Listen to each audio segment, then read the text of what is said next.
Hello students. In the previous session, we looked at transition and school readiness, the link between the two building blocks that one must possess for transiting from one setting to another.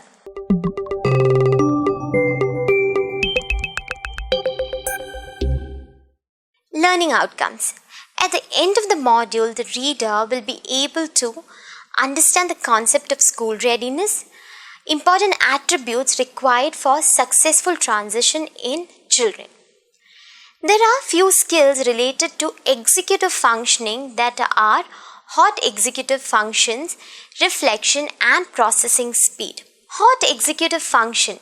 This skill is used in situations that aren't emotionally neutral. It helps children manage emotions where they can use these executive skills to complete a task. For example, an individual might use hot executive function during a competition to keep his or her excitement or anxiety levels in control. This function is also used to resist temptations to achieve a higher or larger reward.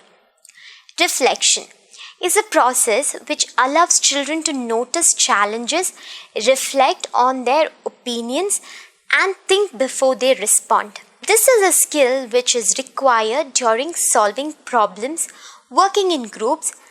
As children practice this skill, it becomes easier and faster to process it. Processing speed.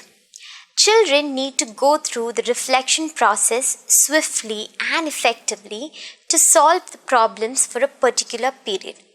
Some experts look at this skill as an engine that drives forward how children use this skill to solve problems and achieve goals.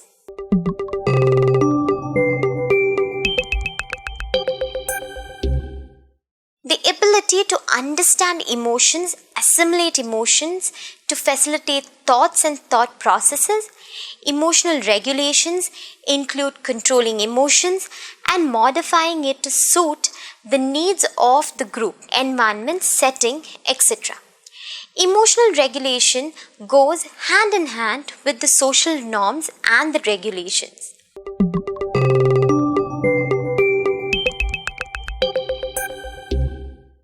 Social skills is an ability to engage in reciprocal interactions. It can either be verbal or non-verbal. These skills can help children to achieve various other skills like compromising people, negotiating, working in groups, team skills, following social norms, etc.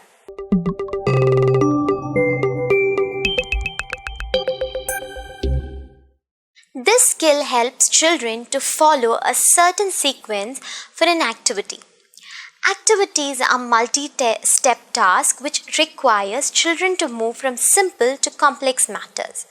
Children working on a task will move sequentially to achieve the result. For example, children working on cutting pictures and matching it will start with cutting the pictures, orderly arranging them and matching it according to the given criteria. Difficulty in transition. When children are tired, hungry, bored, or not ready for the activity or not ready to end the activity, difficulty in transition can occur. According to a study conducted by the Hemeter, Ostrowski and Corso in 2012, difficulty in transition is also common when children have difficulties in communication, communication delays, limitations in social and emotional skills, or even intellectual difficulties or disabilities. This can be avoided by planning and considering the needs and abilities of children. In an educational setting, difficulty with transition can manifest in various ways, depending on the child and the setting they are in. Difficulty in transition can take different forms like resistance, avoidance, distractions, or even meltdowns. Children exhibit these reactions when they are overwhelmed by their emotions. This leads to avoiding transition. To avoid difficulty in transitions, educators should support and improve transition at the beginning and end of each day in school. During activities, educators can promote individualized transition in children. Educators must work with parents to curb the difficulty, especially in the beginning days when children first enter preschool. Children exhibit various challenging behaviors which should be addressed in collaboration with parents. Educators can decide on a number of strategies to help children transit from one activity to another and from one setting to another.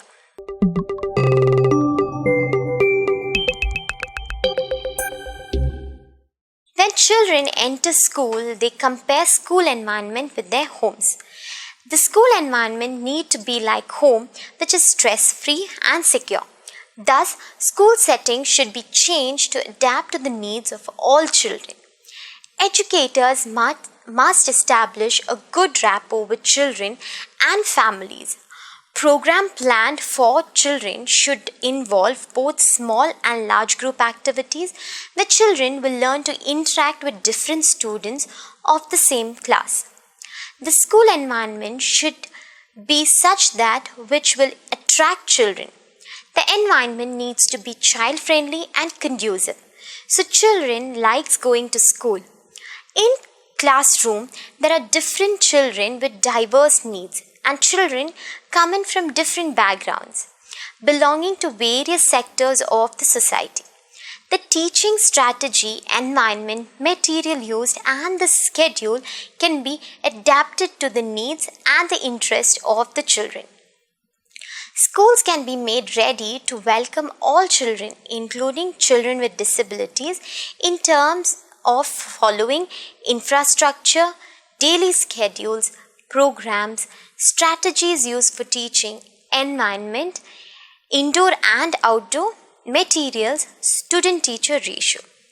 According to the theory of zone of proximal development, children exhibit abilities and potentials according to the conditions and situations that are offered to them. Therefore, schools should provide all opportunities and services for children to develop to their full potential.